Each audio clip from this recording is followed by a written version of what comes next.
Hello and welcome to Around the Lens, episode 115. I am your host, David J. Murphy. Joining me for this live weekly visual journalism roundtable show are my co-hosts, Zach. Hello, Zach. Hello. And Ron. Hey, Ron. Aloha. So glad to have you both on this week. Again, Ron, haven't seen you in a few weeks, so glad to have you back. Hope everything is going good for you in Hawaii. And Zach, good to see you back in your digs, your home digs. Yep. You get home safe. That's good to see. Yep. For now. Yep. Indeed. All right. Well, we've got a great guest for our show tonight, returning guest. Glad to have him back. Personal friend of mine. Always great to see him, Mr. Ethan Rocky. Hello, Ethan. How you doing? I'm doing great. Hi, guys. Thanks for having me, Dave. Always a pleasure to have you on. Ethan, your job situation has changed since the last time we chatted and since the last time you had you on the show. So why don't you go ahead and tell people what you do? Sure, yeah. So I recently took a full-time job after about 4 years of freelancing. I took a job at sorry, when my kids just popped in. I took a job at a place called Rural Services here in Hillsboro, Oregon, which is a suburb of Portland. And what we do at Rural is a communications cooperative, and we primarily serve publicly owned energy utilities all over the country. Lots of them in the Pacific Northwest, Arizona, Florida, Alaska, Idaho, lots of different places, some in California too. So we put out a magazine called Ruralite Magazine. I'm an assistant editor for the magazine and for Ruralite in general. I also am managing their social media and digital side of things. So yeah. I made the change because, freelance life is a grind, and it had kind of ground me to dust after like 4 years, and that might be a little hyperbolic, but I was just ready for a little bit more stability for the family and stuff, and my wife was working full time, and we kind of switched roles. So she went down to 1 day a week, and now she kind of takes care of the family and the house, and keeps everything in order. And I'm back to work, and it's nice. So yeah, I like it. Well, we're going to talk more about your job situation and kind of why you went from sort of the freelance to the full-time lifestyle. That's going to be one of the main things we talk about tonight, and then we'll of course talk about whatever else is going on in the news. I'm kind of winging it tonight in terms of topics, but we'll see how it goes. I just want to let everybody know I just recently posted a review of the Airport Advantage roller bag. So if you're interested in roller bags as a potential for your lifestyle, you do a lot of globe trotting, you got a lot of gear to haul, go ahead and check out the review I did of the Think Tank roller bag. It might be the one for you. Anyways, let's get on with the show and talk about you and talk about, again, this big lifestyle change. So you're not the first, obviously, photojournalist in the world to go from a freelance lifestyle to a full-time job. We've actually had on a few others. The one I can think of, his name escapes me at the moment, but he was a great guest. Anyways, it's happened before. How did you, obviously, you were tired of the grind of freelance, but like, what was sort of the ultimate, moment you said, like, I just can't do this anymore? Was it, and did you apply for the job first and make that decision, or did you make that decision then apply for a job? Like, kind of, how do you come to that realization, and you decided I'm going to stop doing freelance full time? That's a tough one. So, last year for me was, first half of the year was really great business wise. I had, I was just real fortunate to have some, high-paying jobs kind of come my way, and so I had a real prosperous first 6 months, and I think I got a little, I got a little too excited about that, and didn't really do enough to fill out the calendar on the in the second half of the year. So second half of the year was a lot tougher, and I still did fine and everything, but definitely just the latter half of last year, I really just started feeling like, I guess there's this kind of like psychological back and forth. When I was making the decision, it's like you. I wasn't necessarily failing, but you feel like if you take a full time job and you leave freelance behind, then what does that say, right? It's like, well, I couldn't hack it, I couldn't make it, So there's that kind of ego thing, and but it was really, I could see the I could see, I just knew the benefits for my family, right, and just having more stability in our lives, and my wife and I talked about it a lot, and I kind of told her I was thinking about it, going that route and everything, and she was kind of like, yeah, let's have some health insurance, like that kind of thing. I mean, no, we had health coverage, but it's definitely it's pretty expensive. So emergency room. What's that? The emergency room.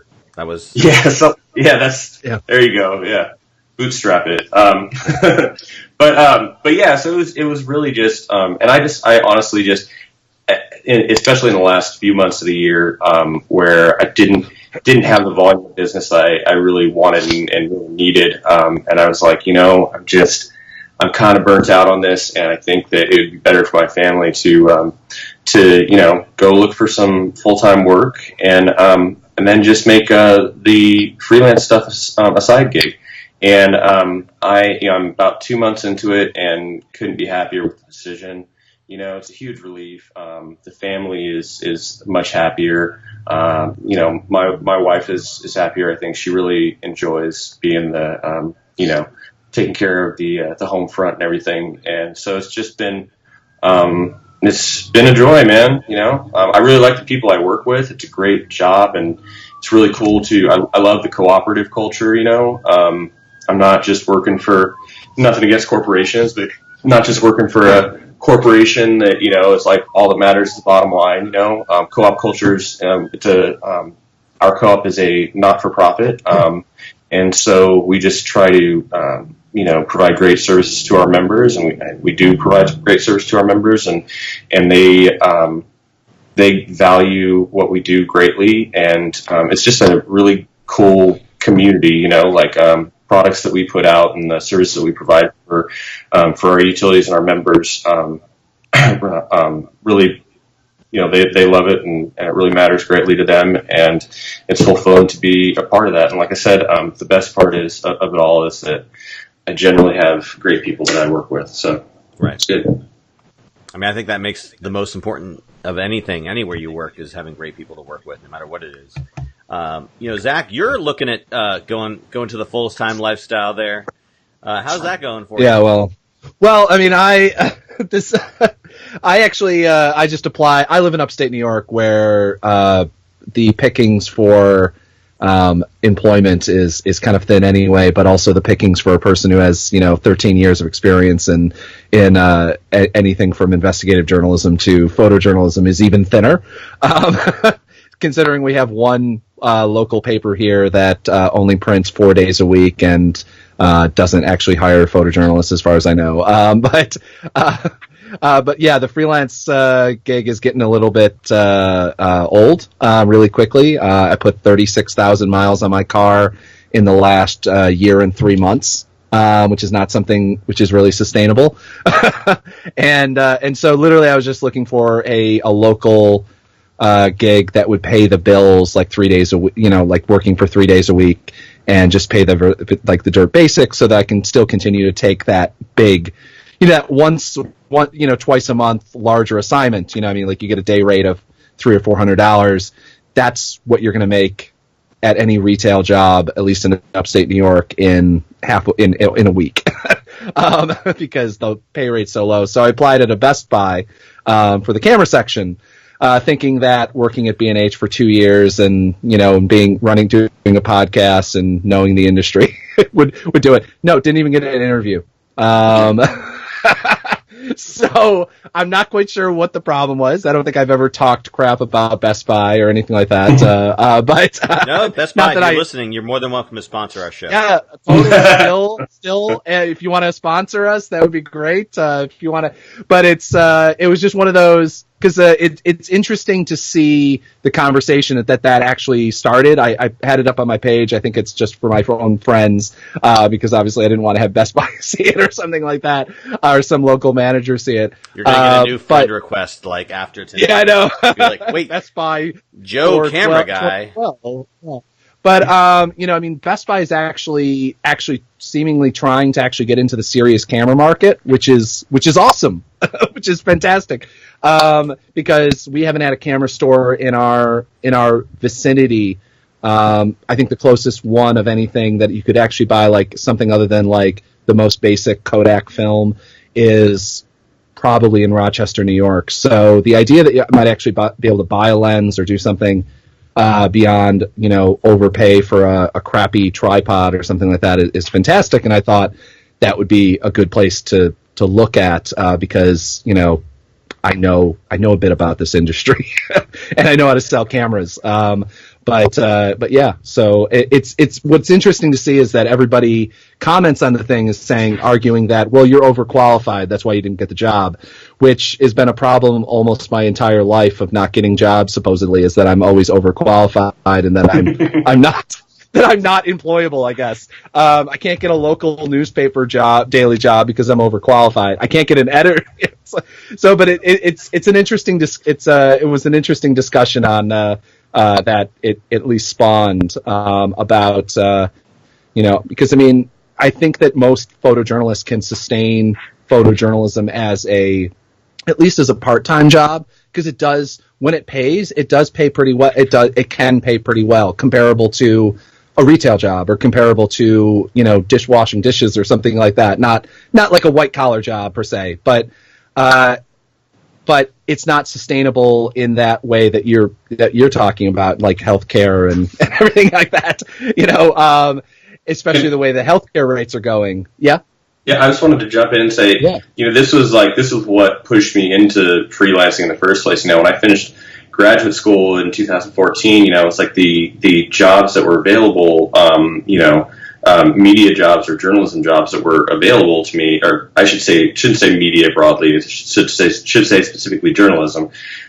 Here in Portland, it was the same thing. It's like some of the bigger, I won't mention any names, but some of the bigger or the bigger newspaper in Portland basically had just laid off, a bunch of people at the higher end who had been there for a long time, and then they were just, hiring. It's the same thing that's happening all over the industry, hiring kind of entry level folks who are, eager to make their mark and build some experience and credibility, and those folks tend to be younger and have less bills and willing to take lower salary. So for me, it was just a matter of necessity. Like, well, sink or swim, better figure this out. I never wanted to be a freelancer. I never had aspirations to own my own business, be a freelancer, and then it was like, and man, that first year was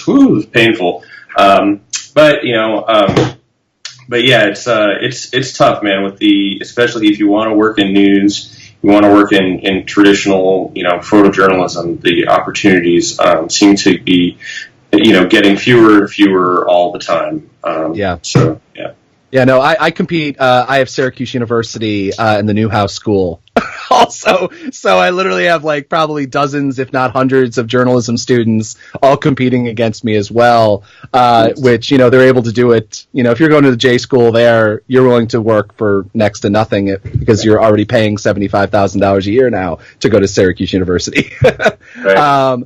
But yeah, no, it's yeah, especially in a lot of you have to live in a big city. You have to be able to freelance, which then causes all those larger costs on top of it. I'm lucky I have like next to no rent here in the middle of nowhere in upstate New York, but it means also that to go to any assignment. I just got back from West Virginia. That was 1,000 miles round trip.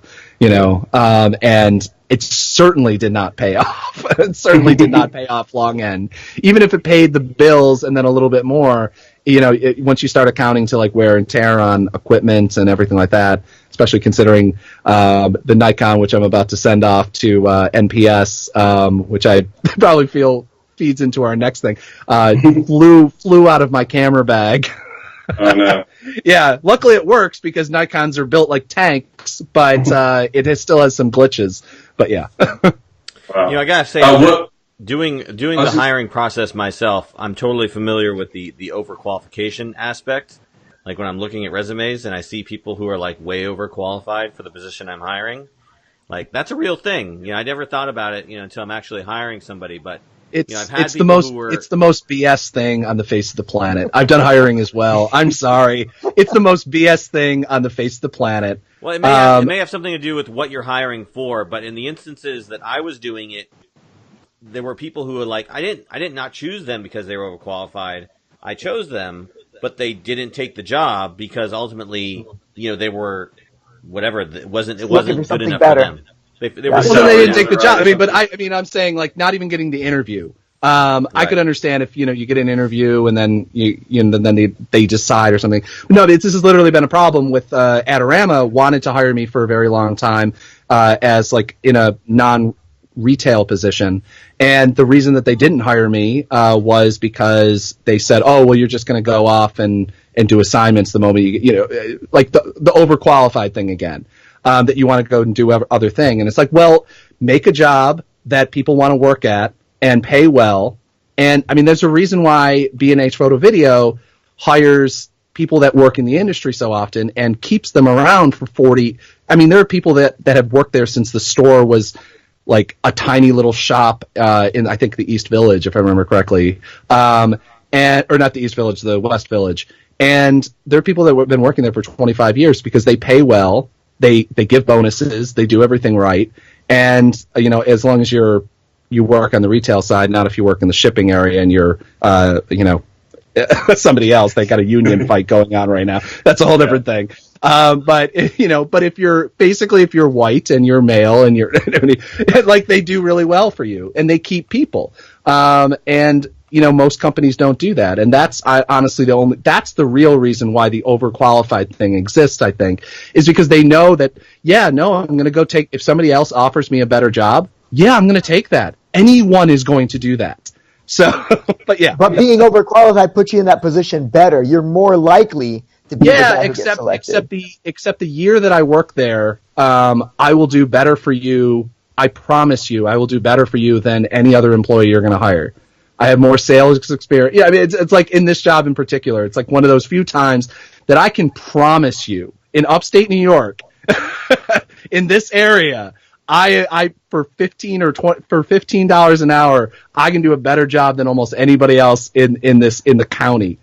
So it's like one of those very few times. But that's an argument you hear all the time for tons of jobs, especially when you work as a freelancer first.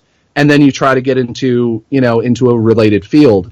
I've just gotten it so many times, and it's just it's the most BS argument I've ever heard. Like I've done hiring for production and things like that, and I go, oh wait, this person's overqualified. Are they willing to work for the money that that I can pay them?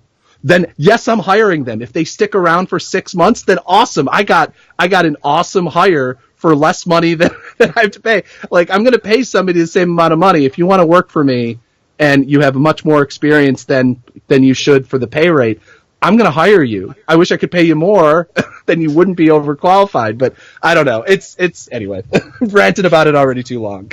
So, Zach, what part of New York are you in? Where are you at? North of Syracuse. Okay, like just outside Syracuse. I'm like 30 minutes north of Syracuse. Okay, cool. Yeah. Are you a Syracuse alum? I went there for 2 years. Okay. I didn't graduate from there, though, no. All right. You went to SUNY Purchase, didn't you? I did the 3-school thing. I went to SUNY Purchase Film School for 1 year. Then I transferred to Syracuse University for art photography for 2 years. And then I graduated years and years later in political science from SUNY Oswego. So... That's I have the that's full. a roundabout way I to graduated do with it. I graduated with like 230 credits. Oh, wow. It's ridiculous. But yeah, and I made the worst decision of places that I would graduate from for my career because I went to two of the best schools for my job field. Yeah, tell me about it. Yeah. And Ethan, you got your degree from Syracuse thanks to matriculation. I know that.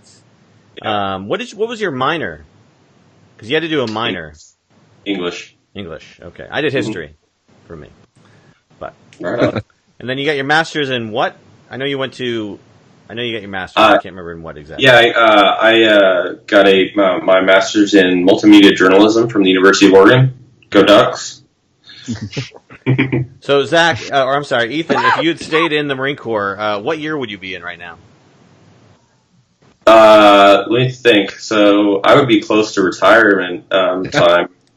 I got out in 11. I think I could have retired like this year or next year if I had stayed in, but just wasn't in the cards, man. Like I wanted to tell stories, and I loved the Marine Corps, and it was great to me. And after 10 years, it was time to part on good terms, and so that's what we did.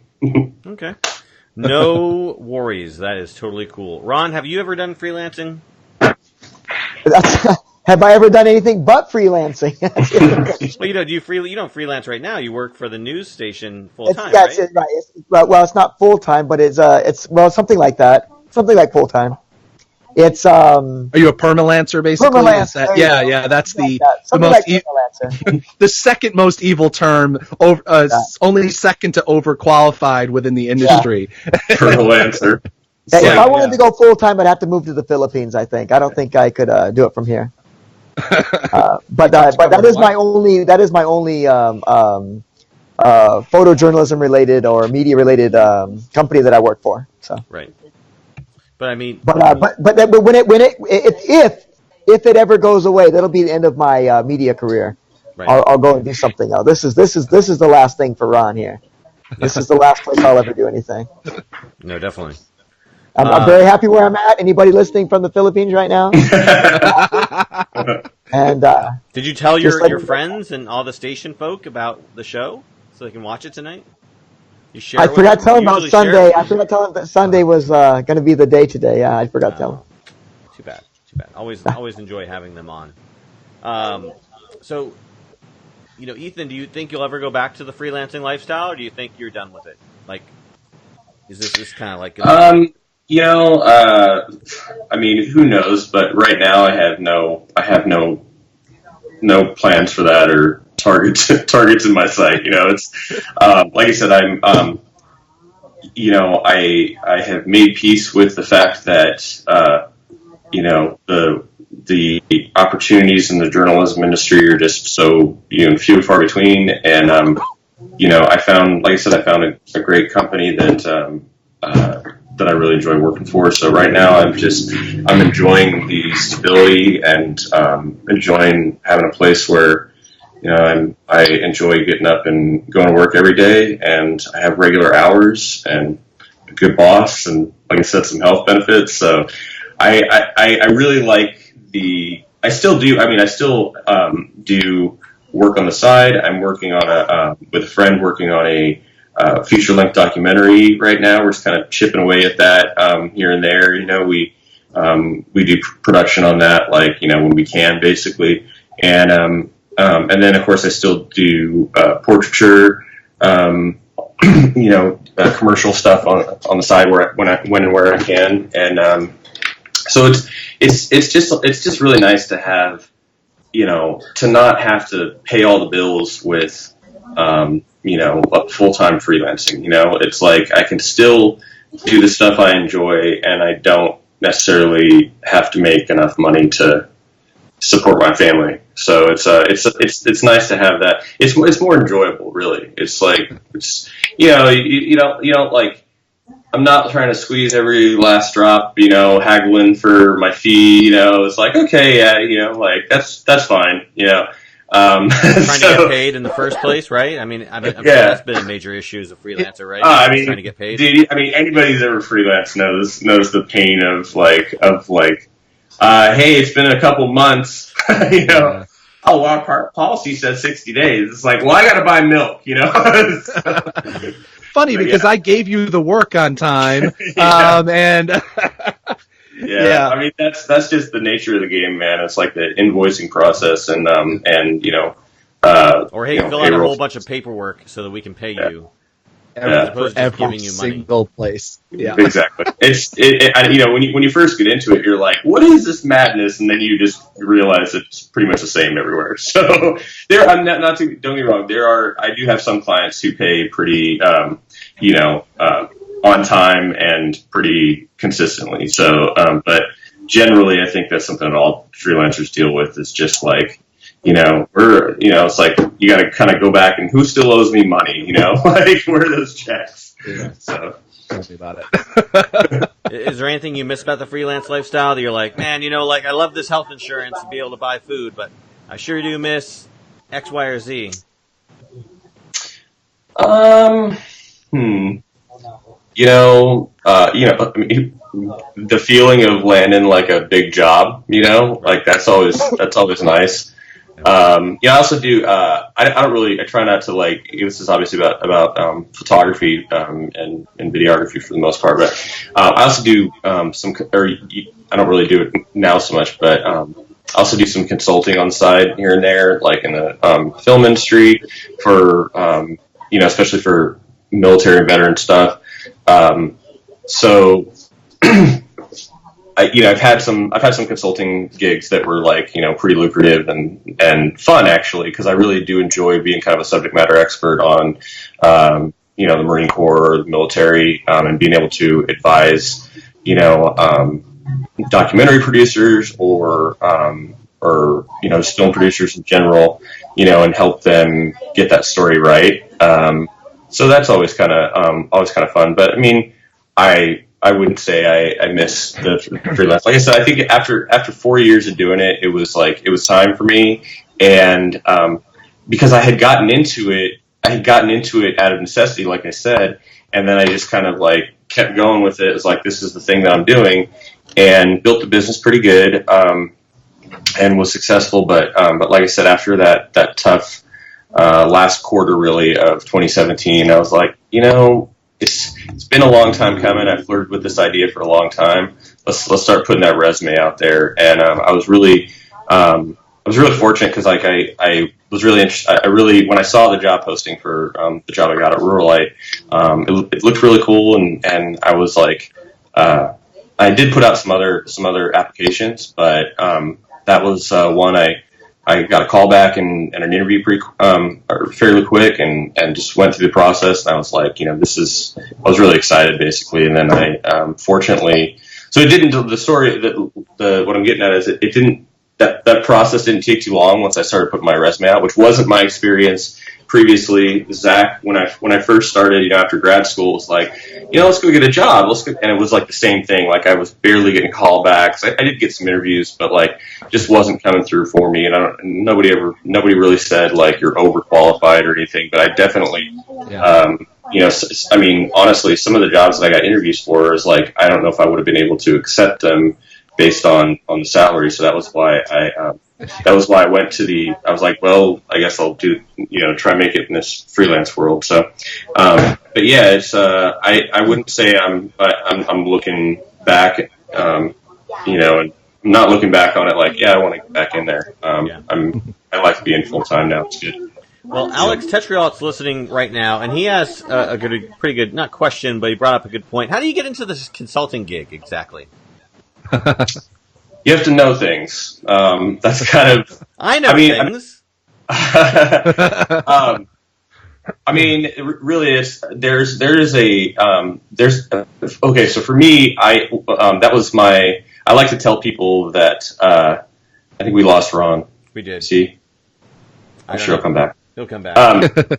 So I like to tell people that my last duty station in the Marine Corps, I had the cushiest job in the DoD. All right, I was at the Marine Corps Motion Picture and Television Liaison Office, which actually has since been shuttered.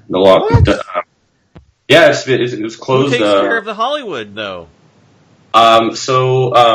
a guy named Neil Ruggiero, Lieutenant Colonel Neil Ruggiero. He's a public affairs officer out in the New York Public Affairs Office for the Marine Corps now. They actually, I believe, are handling all the entertainment media support requests. But our mission in LA, when that office existed, was to facilitate support for the entertainment industry. So, Steven Spielberg, Tom Hanks, documentary producers, reality TV, you name it, like all things entertainment.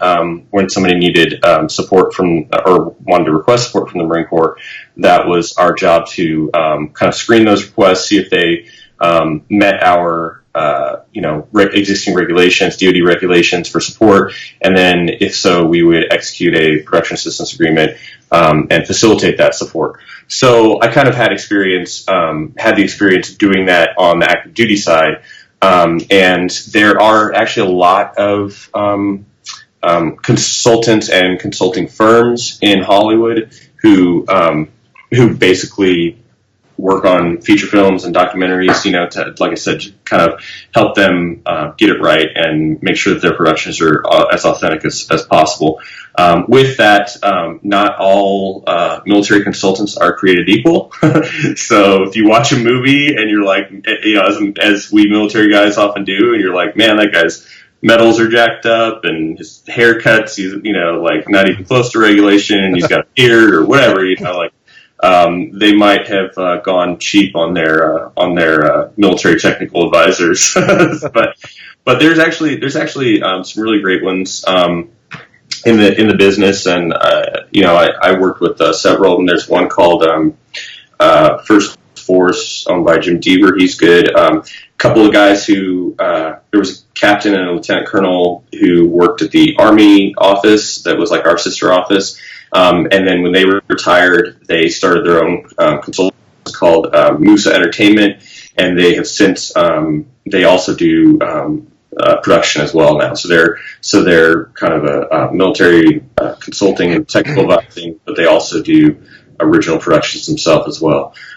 So those guys are great. Let me think. But yeah, so that's just a couple examples. Dale Dye, I forget the name of his company, but Dale Dye is, huge in the industry. He was a former Marine public affairs officer from Vietnam era. He consulted on, I believe, Band of Brothers, and he actually stars in Band of Brothers and The Pacific, and about a million other major productions. Platoon was a big. I believe, if I'm not mistaken, Dale Dye wrote the novel Platoon after Oliver Stone made the movie, which is like one of the only instances I've ever heard of where like somebody wrote a novel based on a movie. but anyway, I feel like I'm rambling on about military consulting. But yeah, that's how I got into it. Was I had the experience and the expertise and some just through my network, somebody actually was somebody put out a call for some consultants on some documentaries last year, and a friend of mine was like, I got just the right guy, and kind of made a handshake, connection, and then, that's how it kind of developed from there. So Awesome. Yeah, we've seemed to have lost Ron. Ethan, so I need you to kind of stay sort of center in your screen. If you if you look at our picture on the Facebook, we're now into 3 like very thin rectangles. But that's just how this program works. All right. Well, let's go ahead and move on. Different topics. Let's talk about the D850. This has been something that you are particularly passionate about, Ethan. You were talking about before the show. So why don't you go ahead and give us your conspiracy theory about the D850, and then we'll go from there. Okay, so I'm gonna try not to get myself blacklisted for Nikon, because I am a Nikon Pro services shooter, and a loyal Nikon shooter since I started in the Marine Corps in 2002. So careful, but I do your Nikon potential Nikon ambassadorship. Right? I'm not really expecting an ambassadorship, but I do have a lot of friends who work for Nikon, so I don't want to alienate them, but yeah. So here's my thing, all right? Nikon, if you're watching, all right, does the D850 really exist, or is this just is this just like an elaborate like production that you guys put out? Because like you cannot get that camera. Like if you didn't get in, like we were talking about before the show started, if you didn't get in, I was putting his Nikon pin on. I love it. I'm putting my NPS member pin on. I have the same pin. I have the same pin. So, where was I? Yeah, I mean, if you didn't get it on a pre-order, like when they announced the camera, if you didn't get it on a pre-order, and I have plenty of friends who did, and they actually have D850s. But after that, whatever that limited run that they did, for like the past, I would say since October. So what's that? October, November, December. So like, I mean, almost like 6 months. I've been trying to get my hands on a Nikon D850. B&H doesn't have them. B&H, Adorama, all the big dogs have like the same message, right? Released in limited quantity or something like that. I have sent press queries, because I was hoping to maybe write about this, get some answers I gotta assume, and now I know that there are other people who want to know, but I sent a query and I was like, hey, what's the deal, Nikon? Is this like a supply chain thing? Is it a materials thing? Like why is the D850 the unicorn of Nikon DSLRs? Like I want to know. Inquiring minds want to know, Nikon, like what the heck is going on? When will the spice flow? Okay? I need to know when the spice will flow. Like, I want a D850, and I can't get one. And I feel like it's like really, really bad form when people are trying to throw $3,200 at you for one of your cameras, Take and my you're money, like, right? Screen at the money. Take my money. It may or may not exist. So, yeah, that's just I don't really I don't want to get into the weeds of the whole quote unquote conspiracy theory, but I seriously I want to know. A lot of people, I think, want to know what the heck is going on and when are you going to, fix this supply chain thing or whatever it is. Or is it like they're like trying to be like the Cabbage Patch Kid thing? You guys remember the kids from the 80s? Like soccer moms were like clobbering each other at the mall and stuff, for their garbage. Like, is it like they're trying to create buzz around or something? I don't know. But I really, all I want is to buy a freaking D850 and you can't. Yeah. So I have one on a pre-order over at Pro Photo Supply here in Portland, and waiting for that call. That is crazy that you have to pre-order a camera that's been out for months now, technically, and publicly available for purchase. You still have to pre-order it. But you know what is out you can buy? The Panasonic GH5. If you ever think about switching to Micro Four Thirds, Ethan. Totally comparable. Totally get over to the Micro, get over to the GH5 side. Or actually the Sony A7 III that we talked about last week. That's a very nice camera. And if you can't get this, I would say go to that. Yeah, let's talk about the Sony A7 III because, man, what a powerhouse of a camera for the price that they just put out, man. Sony's just, it's like they're just like rubbing Nikon and Canon's face in it almost, Like that's what it feels like with that because like a lot of people were like, I think I watched some reviews and a lot of folks were, saying like, why would Sony put the A9 focusing system in this thing, and they're like, I don't know why, people are like, I don't know why, but it's awesome that they did. The value that they put into that camera, man, it's just phenomenal. I mean, I think it's great. It's rough as a diehard Nikon person to see something like that come out. Well, I mean, I think that my completely uninformed bet on that is that Sony is finally realizing that as a lot of their other income streams kind of aren't as doing as well, that their camera, their imaging field is doing better and better.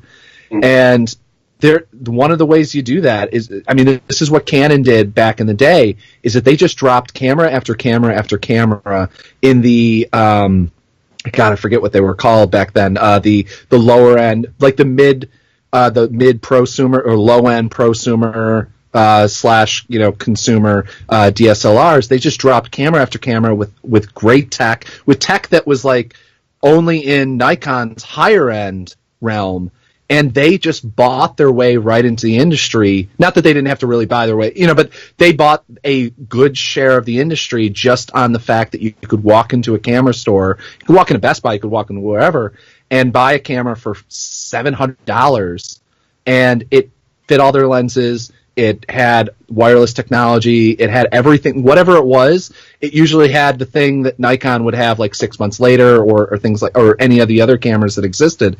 And as the days when I worked at B&H, it was always really hard, even as like a diehard Nikon guy who knew, where I was like, well, long term, if you spend this much more money, you can buy yourself into the higher end, the better Nikon prosumer camera.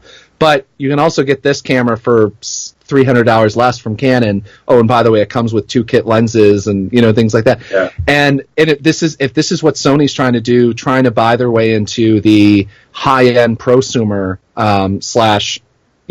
/ professional market, then they're doing this is what you would do, is to drop a camera that is equivalent to a $3,300 camera on the market.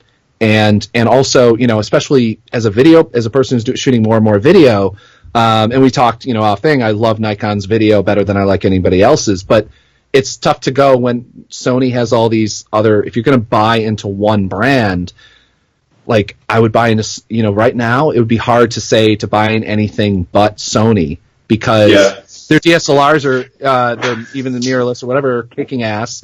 Their video cameras are always the best video cameras in the market. And Canon, as they seem to kind of, as we discussed before, where they kind of just seemingly, and this is always really hard to tell because there's always years, like big year gaps or 2-year, 3-year gaps where certain camera companies don't do anything really that innovative or interesting. And then suddenly they drop, Canon didn't do anything for a long time. And then they dropped the C100 on the market, and that changed kind of everything for a little bit. But they haven't really done anything since. But so it's hard to tell. But like, if you're entering the market right now, I think you'd be insane to not buy into Sony, to not go into the Sony market. So I kind of want to speak to that a little bit. So I think it's relevant here for me to share my story of how many times I've almost jumped ship from Nikon to Sony, because they have just been like, their innovation, right, and their product lines, especially the Alpha series cameras, are just phenomenal. And as someone who shoots both stills and video and needs like really powerful performance in both, I think Sony really took up that challenge basically, and was putting out really great products. So last year, in probably I think it was the second quarter of last year, I bought a A7R2, and I was like, that's it, man. I'm done. Nikon's they're just not, keeping me happy, with their offerings. And so I bought the A7R2. I used it for a few months. It's a great camera. Obviously the battery life sucks, but, that's one of the main gripes with the Mark II series of the Alphas. But here's another gripe real quick about also coming from Nikon. I don't like Sony's color science as much as Nikon, and I think that's kind of a taste thing. I know a lot of Canon shooters are like, oh, I hate Nikon's color science, and vice versa. It kind of depends on like where what you've been shooting with. But yeah, definitely for me, Sony's color science sometimes leaves a little bit to be desired. They're phenomenal cameras. Don't get me wrong. I'm just kind of nitpicky. So it was like there was just some really subtle like little things. It was also that I wasn't quite ready to. I didn't have the money to invest in all native lenses, and I still wanted the autofocus capability and stuff like that. And so I was like, okay, I have not really had buyer's remorse, but it was when Nikon announced the D850. And they had suddenly built into a camera a lot of these specs that I had been waiting for them to build. 4K.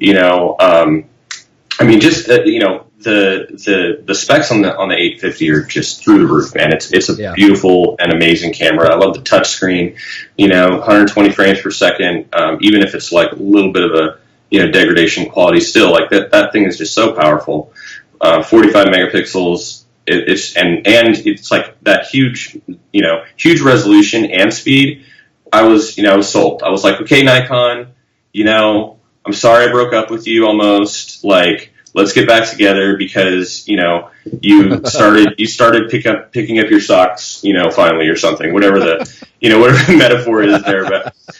So I come running back into Nikon's arms and then just like, drop me with the supply chain thing, it's like, I'm like, dude, you're killing me here, Nikon, like every time I think you're going to like fix things, yeah, you just like drop me off a cliff or something. So I'm still with you, Nikon. I'm still with you, but I wanted the tax write-off last year, and yeah. I wanted the tax write-off last year, and so December, like the last week of December comes, and I'm like looking on B&H, and it's like item released in limited quantity, still not available, And then there's the Sony A7 R3 with I still have because I take some college classes on the side here and there, so I still have my EDU discount from B&H. So I see the Sony A7R3 and it's like discounted and some lenses. I'm like, screw it. There's my tax write-off. I'm like, I'm done with Nikon again.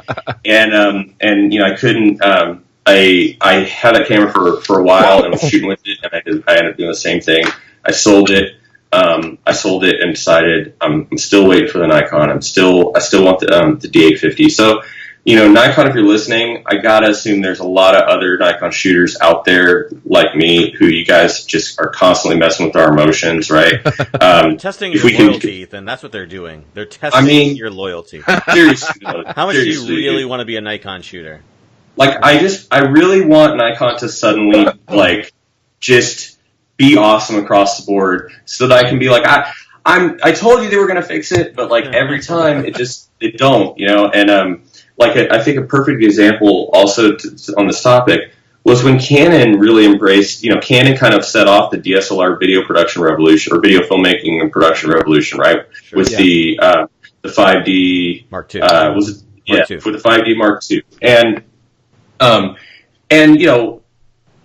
Nikon shooters like me, who are like just getting into video production, we're like, okay, so you're gonna come out with something awesome too, right, Nikon? Yeah, and man, it was just like years and years of like catch up, and so like, I mean, it was really, you would hear them, and we talked about like some of the PR messaging, you'd hear things like, we're still the still photo or company, we care about still shooters more, and it's like, okay, but that's, the way the industry is going, and they finally do have some, like my camera right now is Nikon D750, phenomenal DSLR.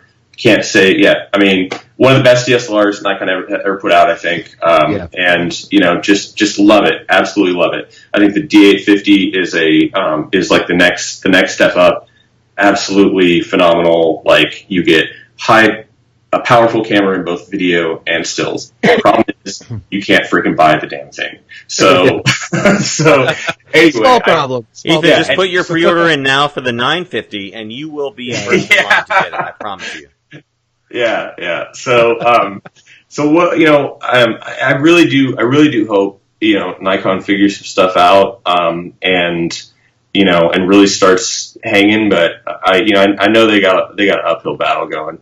Could it be demand is just so high that they can't keep up with demand? Well, it's like, I mean, I think the big problem, like what we were talking about before the show started, I think the big problem is that, I mean, my only personal experience is for the most part is Nikon, because I've been a Nikon shooter since, I don't know when, since my 1998, since my first Nikon camera I had, and is there messaging?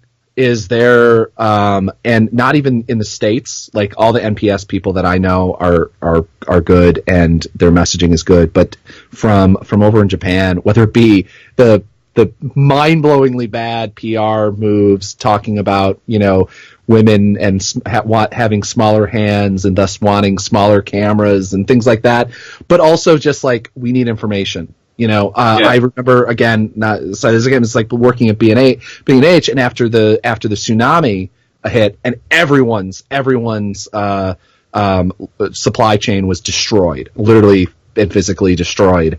And Nikon, for some reason, their messaging, I just remember being the worst among everyone, which was like no one, because I forget what camera they were about to drop at the same time as all that happened. But like basically no one had anything for like 6 months. And nothing come out of like Asia at all was actually making it to the States, even if it was, even if it was being produced.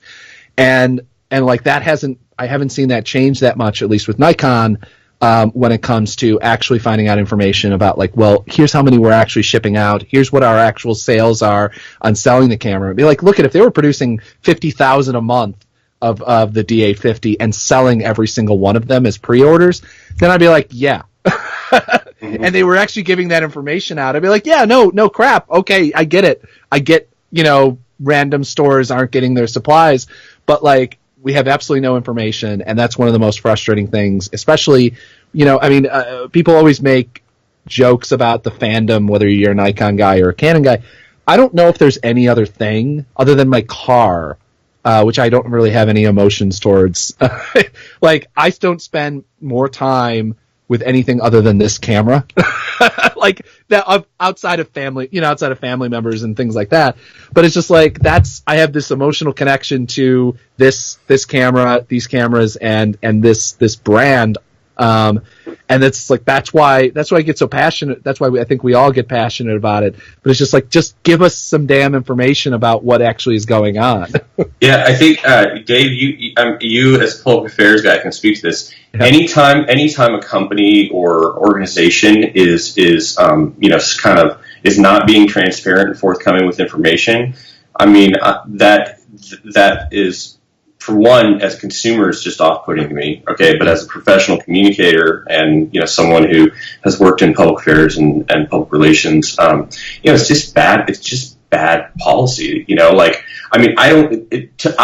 assume the worst when Nikon shuts down their their messaging and their comm channels. Right? It's like what's really going on if you guys can't tell us what your challenges are? Is it a logistical thing?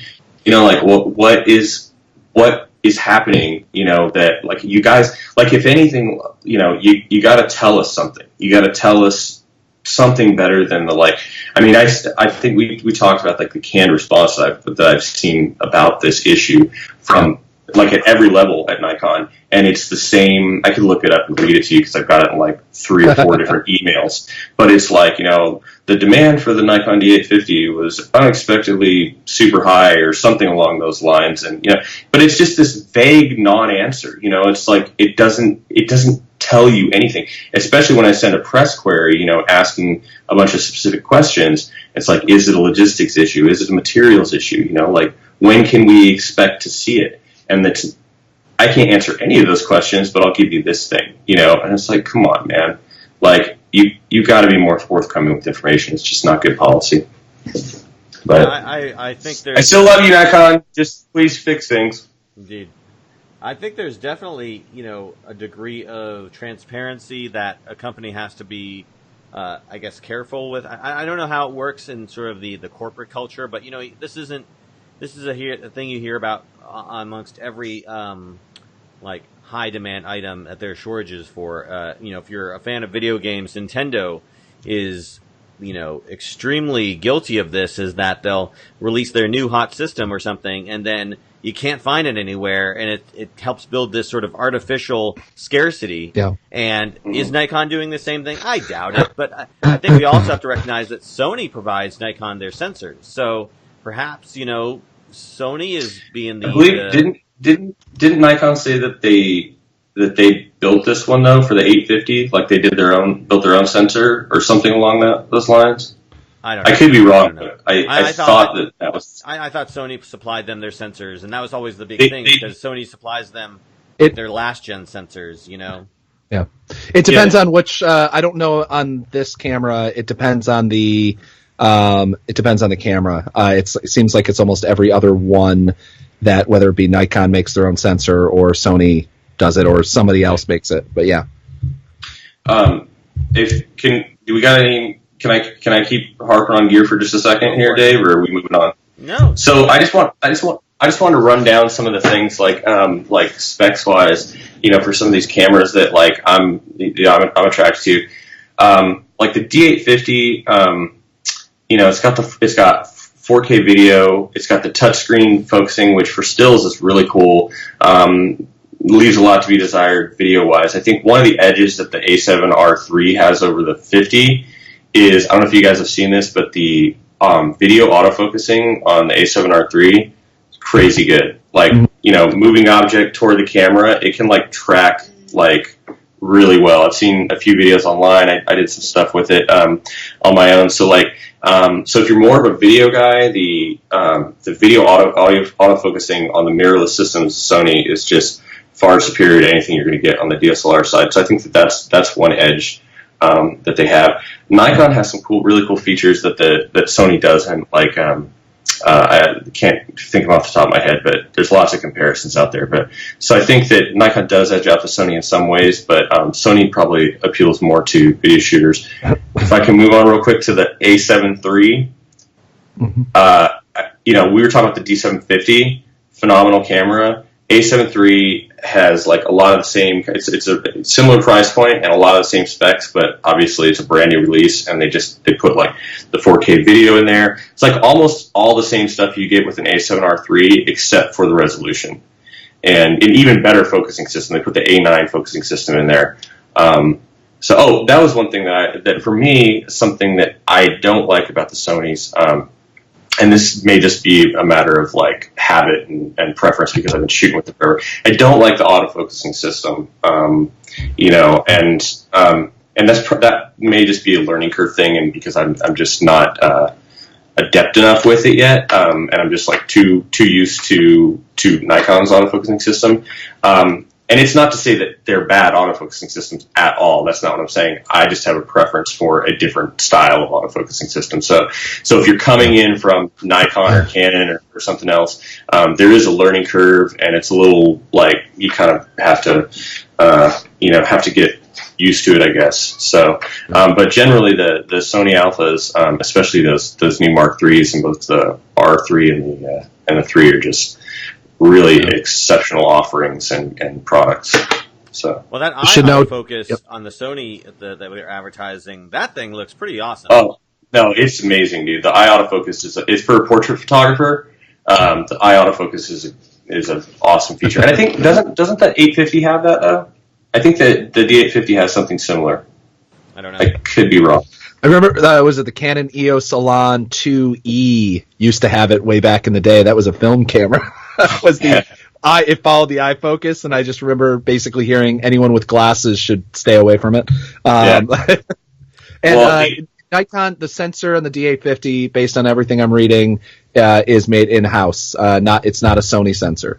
Yeah. So I remember that was one of the things that I read. But that I don't know if you guys have used the eye autofocus, but it is a primo feature, especially in the Mark III releases. I haven't used the A7 III, but I did use the A7R3, and it's really made a lot of menu improvements too from the A7R2. That's one thing I really don't like about Sony's too, is the menu systems are labyrinthine. How do you say that word? Labyrinthine. Something like that. Yeah, that's right. We have face detect focus in the GH series, so not the precise eye. Then again, autofocus on the Panasonics are kind of garbage anyways, so people don't buy them for that.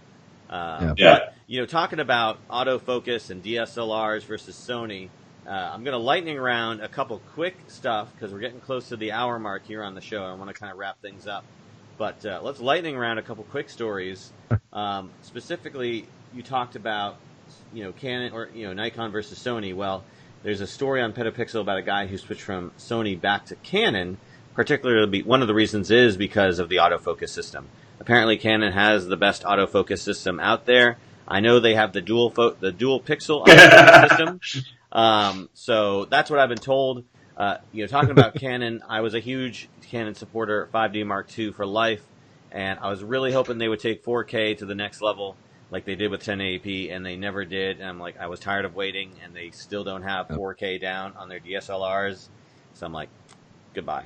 See you later. Yeah. It was good knowing you. I can't Yeah, wait. that was that 4K was big with the D850, and I mean all the different options for frame rates and whatnot. But yeah, like one of these days I'll get my hands on it, because I'm trying. Really want to play with that camera. So I want to have you back on the show when you have the D850 in your hand, and you can talk to us about it and let you know. You'll say like, it wasn't worth the hype. I should have went with stuff with Sony.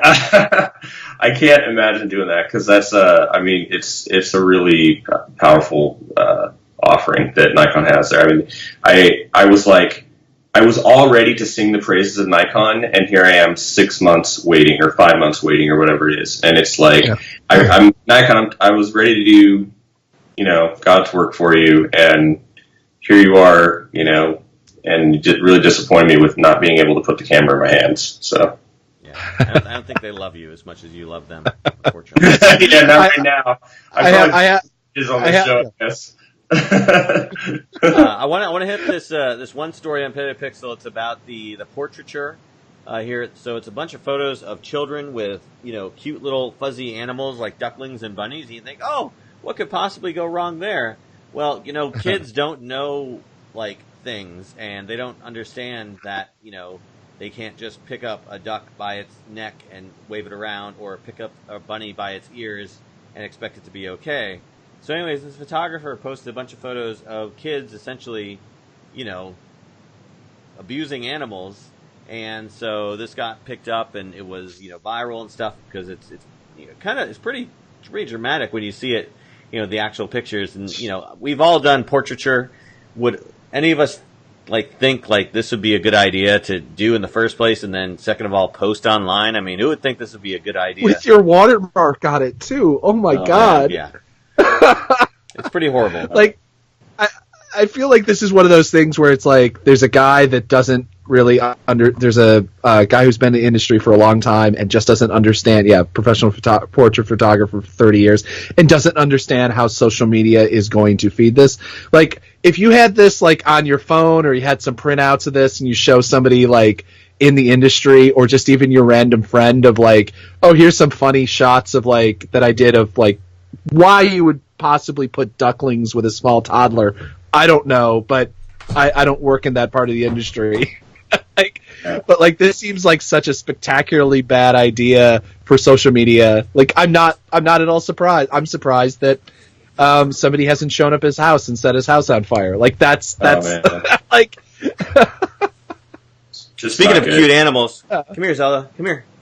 Oh. I was gonna get my dog in the frame, but she's hiding from me now. My dog's on the other side of the house. It sleeps in a different room. I don't know. She's like, call my agent before I get on screen. Excuse me, you never signed. You read to the contract, sir. Exactly. Yeah. No.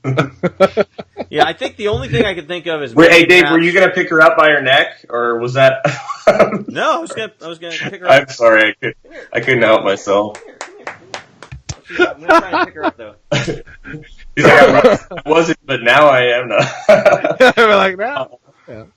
Oh, what a cutie! Oh my God! All right, she's happy. She's 60 pounds.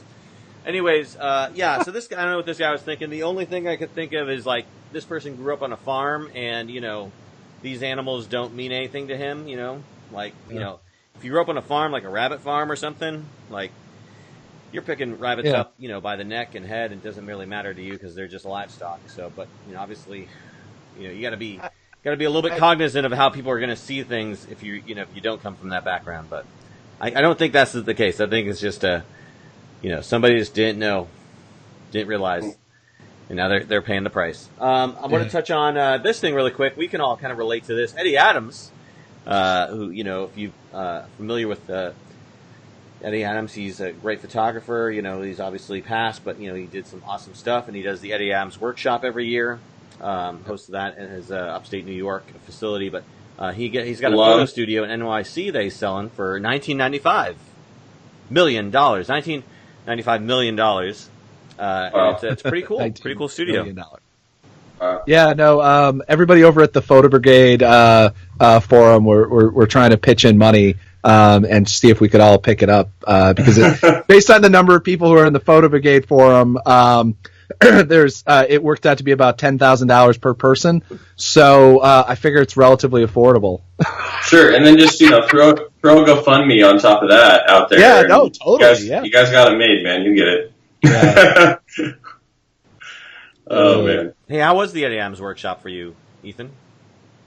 It was phenomenal, man. It's an amazing experience. The community that has been built up and nourished around that thing is just amazing. And it's like a family, and they really like when you get off the bus, right? You walk up the hill. And all the mentors and speakers and everybody, they all are like, basically cheering you on like you just won the freaking Super Bowl or something, And so that's kind of how they welcome you to the farm. And it's just a gorgeous setting in October, right? Upstate New York, and everything's, all these beautiful fall colors everywhere. And it's just, and then they just have, it's like a constant stream of inspiration with like really phenomenal speakers, and they really go all out for that workshop. And I mean, I don't know a single person. Can't imagine anyone going through it and not coming away like feeling like they just, I don't know, just you get, it's a total recharge of your batteries, and it's just great. It's a really, really cool thing. And like I said, the community is the best part of it. Like everyone goes out of their way to make it really a really special thing. So I heard that this year everybody got a free Nikon D850. That's where the supply went. No, Nikon is one of the main sponsors. They are one of the main sponsors, and they do. It's usually like whoever they pick one student who has like the best work basically, and they usually give them a ton of awesome stuff. It's like like a D850 and a bunch of great lenses or something. So the one D850 I did not so win. Far went to him or her. When I went, I did not win anything. So, but you won the opportunity to be there. That's a huge win. Yeah. No, it was. I was absolutely phenomenal experience, and I was happy for the students who won were younger folks, and I'm sure they could really use that gear. So it was a really cool thing to see them get that. The name of the workshop was the Eddie Adams Workshop. It's also called Barnstorm, in case anyone was wondering if they're interested in applying. It goes October of every year.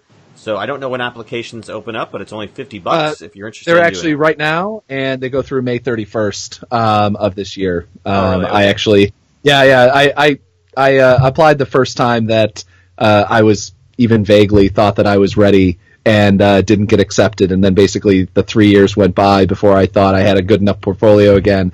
And then basically it's been like kind of too long, so I haven't I haven't applied again. I think I will say that when I applied.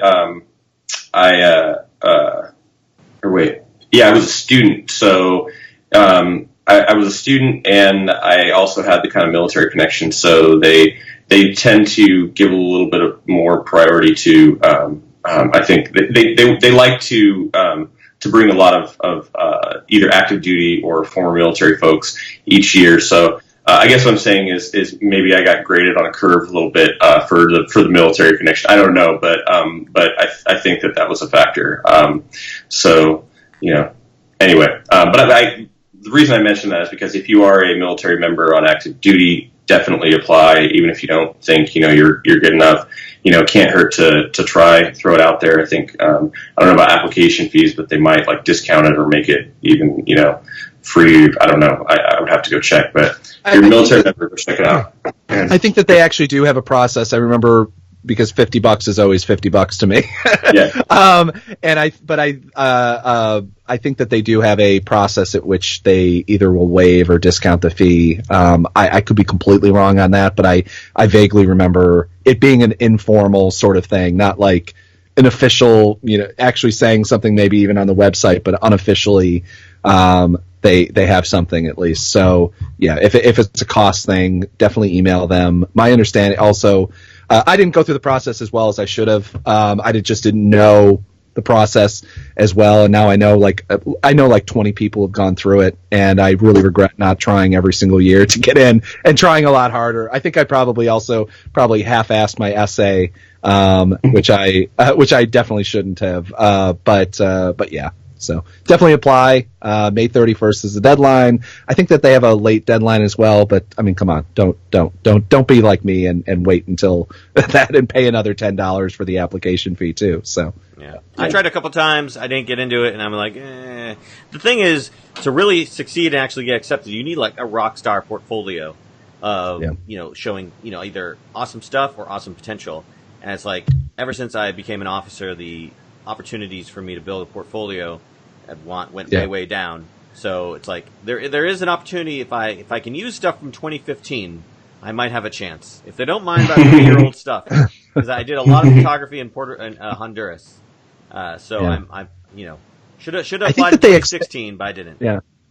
It's interesting. I should actually ask if I qualify still, because I wasn't a professional photographer. I haven't been a professional photographer, I would say, for 5 years, and that's how long their extension is. But I have been a full-time journalist for that long, so it's a kind of a mixed thing. So I may actually still apply, but I don't know if I want to be the old coot at the. I would say anybody, any pro, student, military, whatever. If you qualify, and you can afford the application fee, apply because it's it's just a truly inspiring experience, like really cool. All right, well, we're at the hour and 10 mark here, so let's wrap up the show.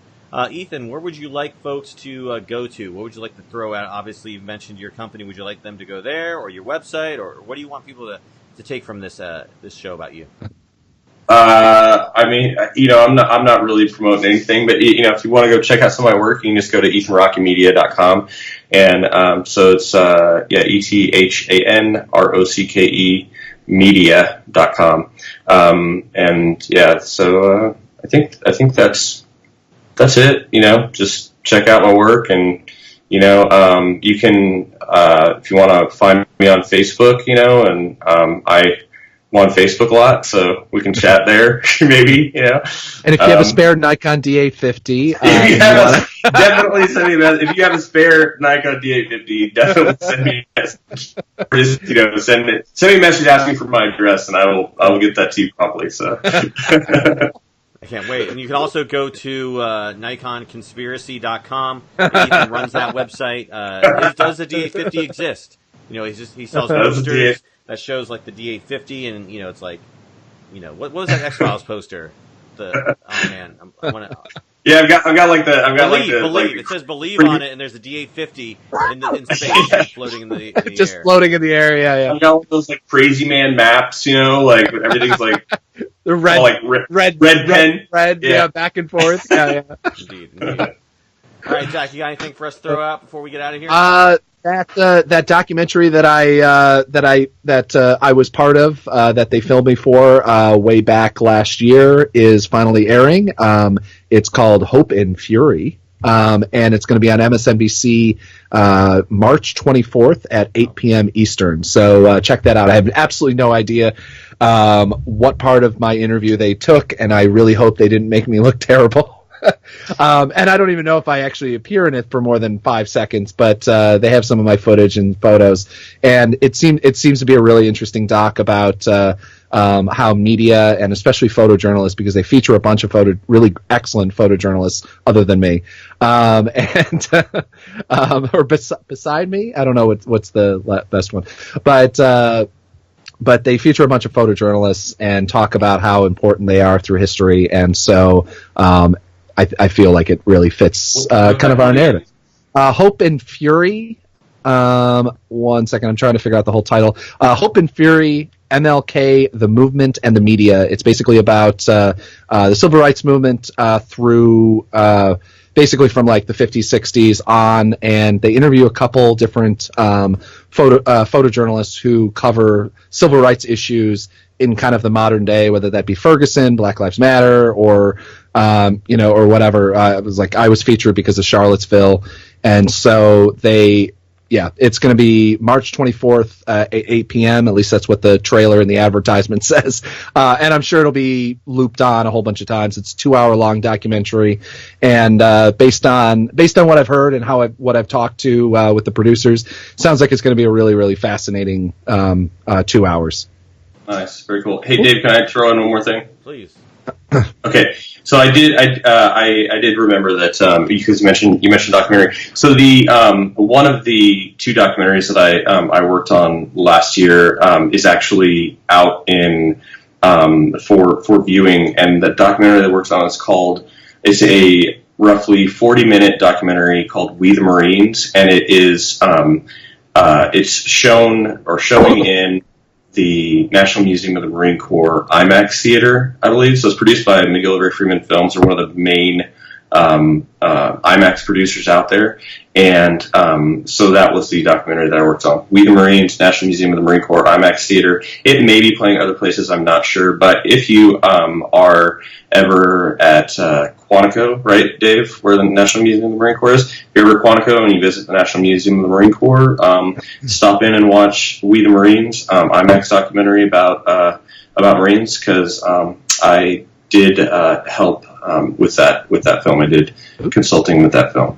Awesome. It's narrated by Gene Hackman. Nice. That's correct, yeah. Former Marine himself. Nice. Yeah, I haven't been back to the Marine Corps Museum in a long time, but I was actually there when they did the opening with George W. Bush was there speaking.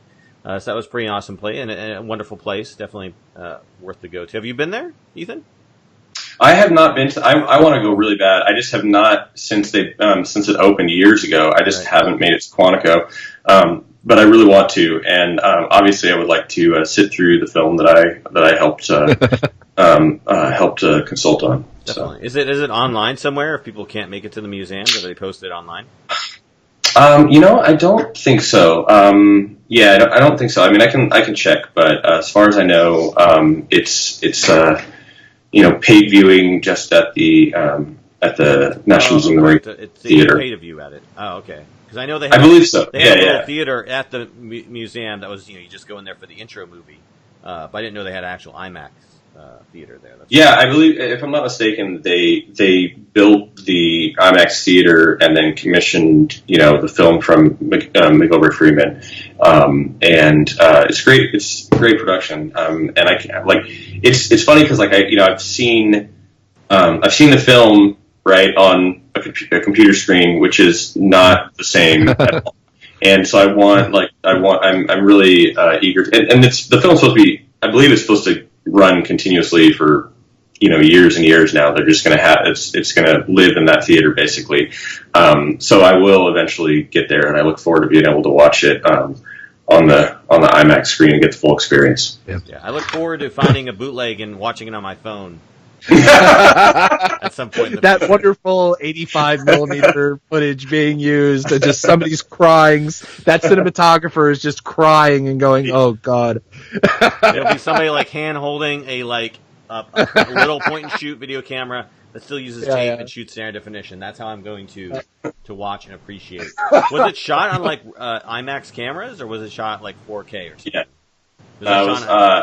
Mostly it was IMAX cameras, I believe. I couldn't speak to that 100%, but I believe because I wasn't there for all the that thing was in production for 2 years, and I only worked on it for a small fraction of that time in a consulting role, so I wasn't necessarily on site for most of the production. But from what I understand, most if not all IMAX cameras. Nice. Yeah, you can go to WeTheMarinesFilm.com and you can watch the trailer. We'll have it embedded on our site, but you can find out a lot more information at WeTheMarinesFilm.com. Clearly, I suck at marketing and keeping track of high-profile projects that I work on. Don't let your employers know that. All right, great. Well, thank you all for being on the show tonight. The only thing I'm going to plug again is my short film. It's called the Airport Advantage rolling bag review that I did. It's on www.aroundthelens.com, or you can see it at IMAX theaters. It'll be on Sundance. Sundance. It's playing at South by Southwest right now, actually. Indeed. What's that, French film festival. Cons, Con. yep. It'll be a con. Con, So yeah. go there. Watch it first online on your phone. Anyways, all right. Well, that's it for our show tonight. I want to thank Ethan so much for taking time to be out here with us and coming on. I really appreciate it. For Zach Roberts, I am David J. Murphy. This has been Around the Lens, episode 115, and we are out.